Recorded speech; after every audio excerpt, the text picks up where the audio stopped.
You've never heard such a terrible story before. Make yourself comfortable. Aaron Bailey Colorado Psychiatric Hospital was famous for its terrible content and bullying of patients. It used to happen that one of the leading psychiatrists working in those places was interviewed in some newspaper, so immediately after that rumors began to creep about experiments being performed on patients, about the real activities of psychiatric organizations. Paranoid said that the government and the military needed psychological weapons. The times of the Cold War are particularly clearly distinguished. Such institutions served as a testing ground where doctors studied the dark side of the human brain day and night, trying to find its limits. However, someone called the morning broadcast and reported that in a mental hospital in Colorado, doctors kept people's minds on the border of insanity and the real world. After that, a wave of investigations began. Naturally, none of the journalists were allowed anywhere near the institution. I had to conduct an investigation without looking beyond the walls of the hospital. What happened to the person who called on the air is not known for certain. Everyone confined themselves to rumors. Former employees could not disclose what exactly of everything is true. But those who were convinced of the truth unspoken stood their ground to the end. Periodically, interviews with those who were outside the walls of such places, who managed to leave this system or the system itself missed them, surfaced in the newspapers. As a rule, they remained incognito and their fate is unknown.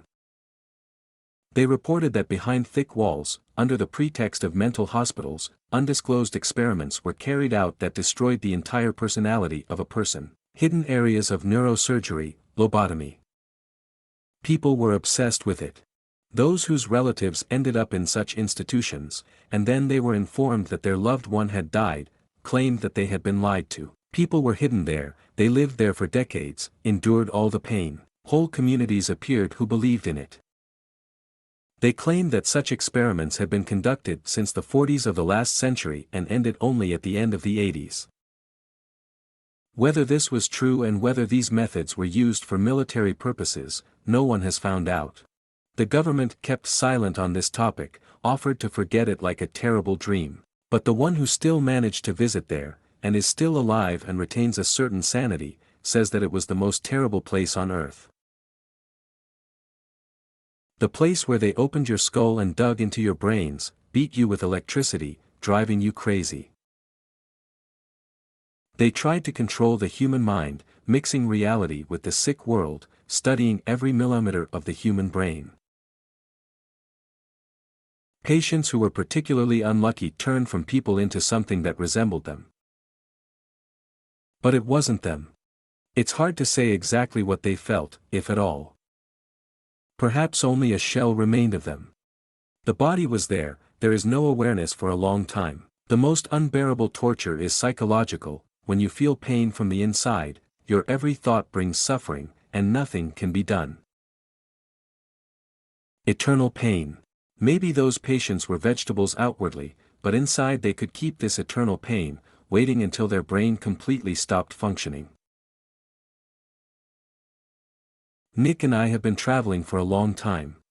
Having traveled to several dozen countries, we realized that we had not been to our homeland much. Our choice fell on the mountains and valleys of Colorado. The beauty was in contact with stories about the only mental hospital in the district. Basically, she received local residents. Only a few came out of it healthy.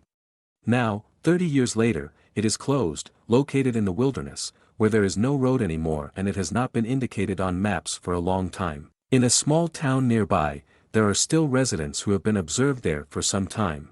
In general, the number of locals who were treated in the Colorado Mental Hospital was suspiciously high. When we got to the city, we wanted to ask those who saw everything with their own eyes.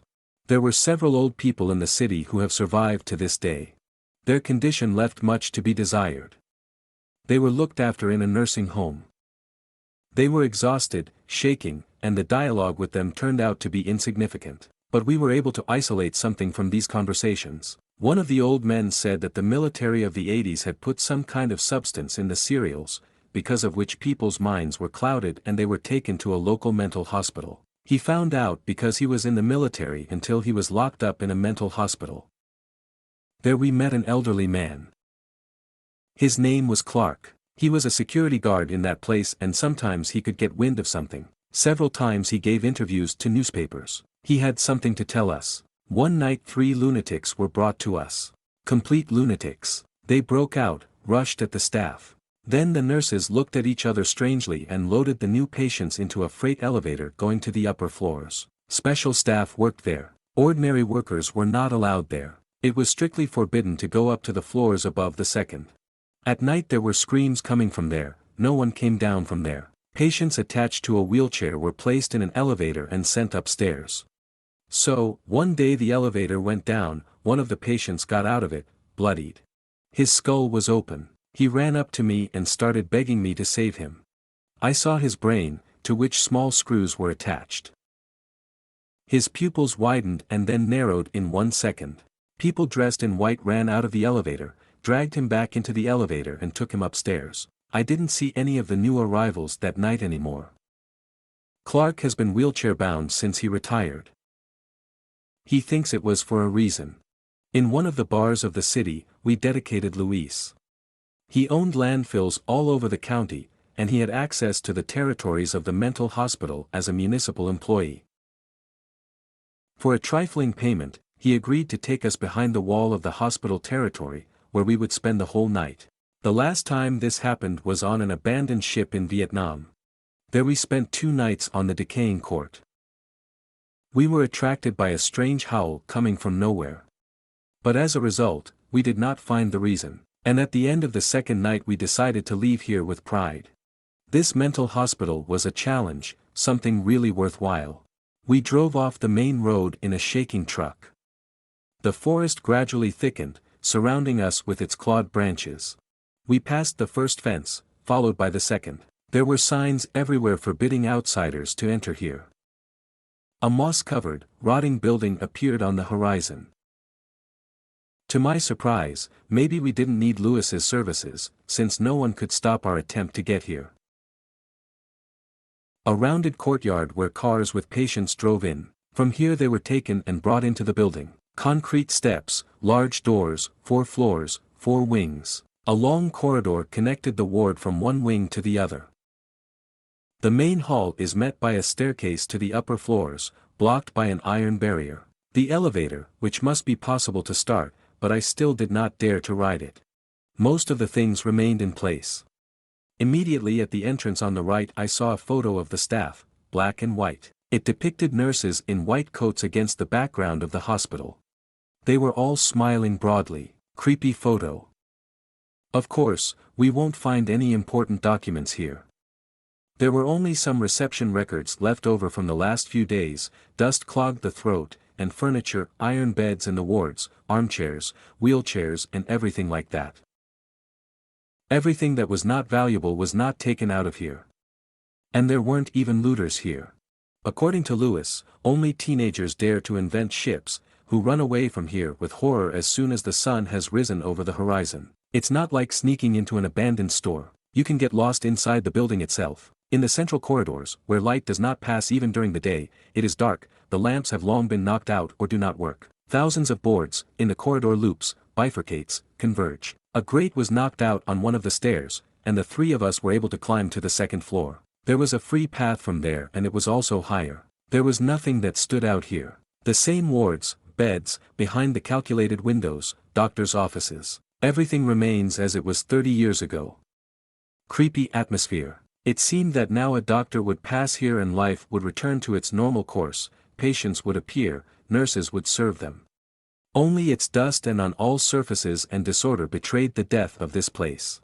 On the ground floor I found a spacious hall, where we laid out sleeping bags. Lewis said goodbye to us, and the 2 of us were left alone with silence. In order not to stay completely in the dark, I put an LED flashlight next to it and pointed it upwards to illuminate the entire room. The walls of the hospital plunged into darkness, and we went to bed. Clouds outside the window covered the moon. If not for the lantern, it would have been complete darkness. There was an incomprehensible noise coming from the walls, a hum, a corpse, even though they were far away in the basement, where we did not go down, because it was locked tightly. It's hard to fall asleep at first. Nick has always been braver than me, as if from birth. He was little afraid of dangers, and he likes natural danger more. The beauty of the river is greater than the expectations of ghosts that do not exist. But he agreed with me that being here put pressure on the psyche. Half an hour later, I began to fall asleep. We ate too much naked, the silence plunged my brain into sleep. By this time, Nick was probably already asleep. I didn't ask him about it. "Alan,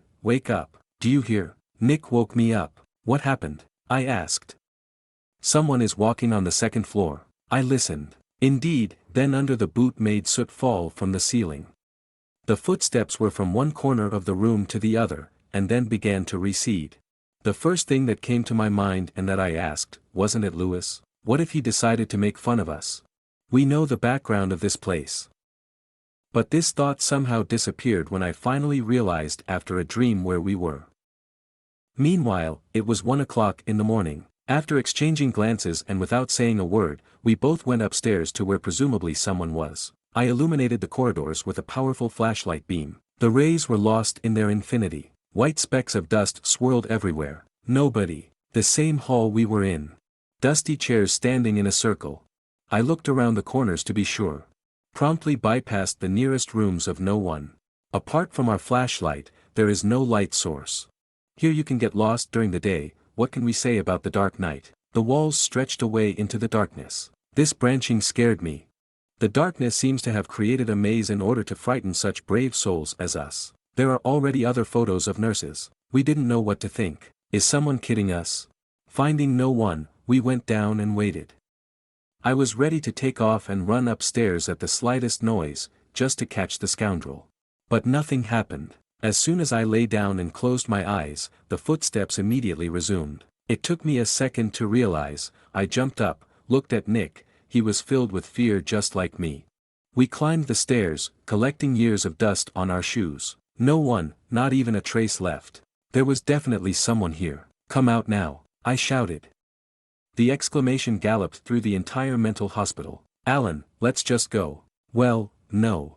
I went to one of the corridors with a lantern, simultaneously examining each ward from top to bottom. Every time I opened the door, I hoped and at the same time did not hope to meet someone. Maybe a boy or some long oblong creature with claws and no eyes. Nick was waiting for me at the stairs. When I reached the end of the corridor, I looked at the fork. A really big hospital. From here there were more corridors in all directions, one to the other wing, the rest were accompanied by wards for the violent. Darkness in all directions, silence. I looked in all directions. The darkness seemed to have become thicker and did not allow the rays to break through. Then I looked at Nick at the stairs. I decided not to go any further and come back. Nick looked away, fascinated. "It seems that the one we are looking for is there." He pointed into the darkness. "What's there?" I pointed the flashlight. "Some kind of knock. Let's go check it out." With a slow step, we headed into the darkness, lighting up the space together and carefully looking into each room. "What exactly did you hear?" It was like someone was walking in heels. Seriously? Yes. The rooms ended, there was again a fork to the right and left in front of us. To the left, the corridor ended and there was a single window from which there was finally moonlight. We looked into the nearest ward and were about to head back, when I froze in complete fear. My legs were shackled by darkness. There was something in one of the dark wards. There was someone under the metal bunk looking at me. I could see the outline of his dark body and hands. It was looking at me through the bars. Nick came up to me and shot a light into the room. There was no one. Just my fantasy. The images you can imagine are always hidden in the darkness. You don't know if anyone is there, but even if there is, you expect to meet your terrible thoughts there. This time was very unexpected, and I think someone is playing with us here from the local retarded teenagers. We headed back to the first floor. "I'm sure that freak Lewis sent us someone here," Nick decided. "That's for sure. Fortunately, these bastards didn't think of touching our sleeping bags." Already entering the room, I glanced to the right, at the corridor stretching away into the distance. This was my fatal mistake. There was someone standing at the very end. It seemed to be a woman. A drop of moonlight was not enough to dispel the image of standing. The rays of the lantern scattered before reaching the end and I couldn't even figure out if she was looking at us or if it was just a mannequin. At one point, the figure disappeared around a bend. Afraid to escape, we followed her with a restless step. There was no one around the corner. There were a lot of rooms here, and I already imagined meeting someone face to face in this room. I shuddered. Inside, I flatly didn't want to keep going. All these turns, some wards, I felt sick. None of us was against leaving this place right now and not visiting any mental hospital anymore. After this night, I will clearly have fears about these black corridors and oppressive silence. In a hurry, we packed the sleeping bags. As soon as my palm approached the wooden handle of the entrance, it twitched again. Lewis opened the door, the iron batten hurt his temple. Chains bound the locks. When I came to myself, I was seized with a worthwhile fear. What had gotten into him at all? Everyone in this town is so crazy. His right temple ached with pain. I'll pull the door. I'll pull the door. The sound of chains being chained. Nick swore a lot, and then we looked into the darkness. We had to find another way out of here. The nearest exit is the service one. Guided by the signs, we followed to the next wing. On the ground floor, all the doors are wide open, broken door panes. The floor is in black and white squares, like chess, trolleys. All patients are against the walls. Trying to focus on what's ahead, I completely forgot Nicky, who stayed behind me at a decent distance to almost get out of the rays of my flashlight. He stood pressed against the wall and looked into one of the offices. The door was ajar. Someone was sitting straight at a dusty table, his hands were folded on the table. A snow-white smile looked at us from the darkness to the ears. Seconds later, the eyes of an unnatural glowing in the dark flashed. Without taking the creature's eyes off, we took small steps out of its field of vision. As soon as the door disappeared around the corner, the legs themselves led in the opposite direction. My heart was racing, and I could feel the adrenaline mixing with my blood, how I was forgetting about everything except the threat. I don't like that this is happening. One turn after another, the sound of heels pursued us. The ringing concrete floor beats against the noises, pulsates in my head. Is this reality, or are we crazy? From one room on the ceiling crawled something stretching, creaking, sharp. She crawled behind us, passing lamps and partitions between corridors. All the rooms are entwined into one big maze, from which there is no way out. A simple room, several beds in a row, hanging lamps. We locked both doors with bollards and went to the windows. The moonlight disappeared, as if foreshadowing horror. Fortunately, our lanterns were still working. Nick was looking at one door, I was looking at the other. Absolute silence. We sat like this for almost an hour and wanted to until the morning, until someone started walking behind the doors and from above. No one still wanted to break in here. We were overcome by a sense of hopelessness. We're trapped here with no one. From the room there was a door to the other wing. Through the glass and the door, another corridor was dimly visible. The sounds did not let me calm down. I didn't notice how Nick disappeared. As I started to turn the beam in all directions, I noticed that the other door was open. To my surprise, then there was a single office and a staircase going down. Darkness stretched out from there. Nick was standing by the table and reading some dusty papers, leading the lanterns over the sheets from Isabella Clifford's address to the director. As the night passed, I was left with the fear that one of the patients in the first ward has keys to several doors of the wing.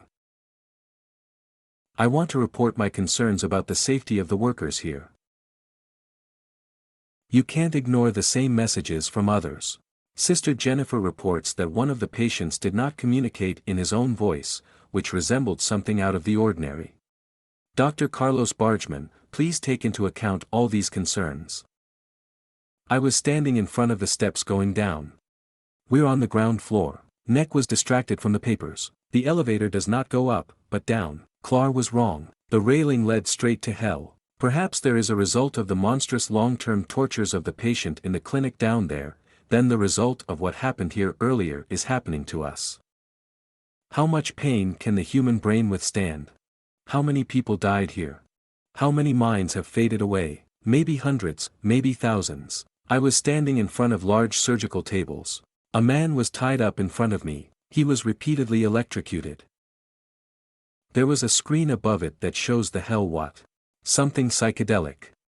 He was screaming non-stop and couldn't cover his eyes. His eyes are glued to the screen, drowned in his own screams. Or maybe he hasn't heard himself for a long time. There are dozens of such rooms down here. They dragged on endlessly. The patients created monsters and settled them here.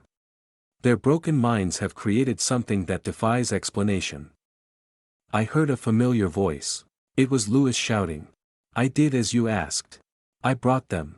The scalp was slowly being removed from Lewis's head and wires were being connected. Nurses in white, their lifeless gaze sunk into me, into my soul. Nick grabbed my arm and we ran up the stairs.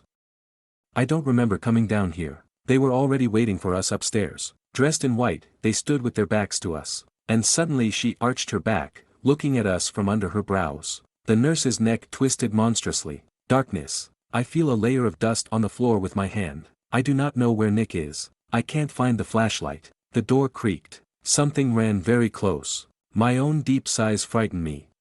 The slapping of bare feet. It's standing right in front of me, but I still can't see its face, but I can hear its breathing. Stale, heavy. I woke up tied to a gurney, my eyes were full of light, from which it was impossible to hide. After a minute I was able to open my eyes. I was being driven by nurses. There were people around, Nick and Lewis were nearby, just as helpless. Sweat ran endlessly through his body. All the bones seemed to be broken. My head ached terribly. What do we have? Have you brought 3 more? Operating room. I can hear my own thoughts and the thoughts of others. It's like I'm being stitched by dozens of voices. I can hear my own brain as they dig into it. The hand jerked arbitrarily, broke out of the leather ties. I stuck a scalpel in the neck of one of the surgeons. Bright light, elevator. They grabbed me again. Who am I? Help me. How much longer do I have to put up with this? I don't remember anything.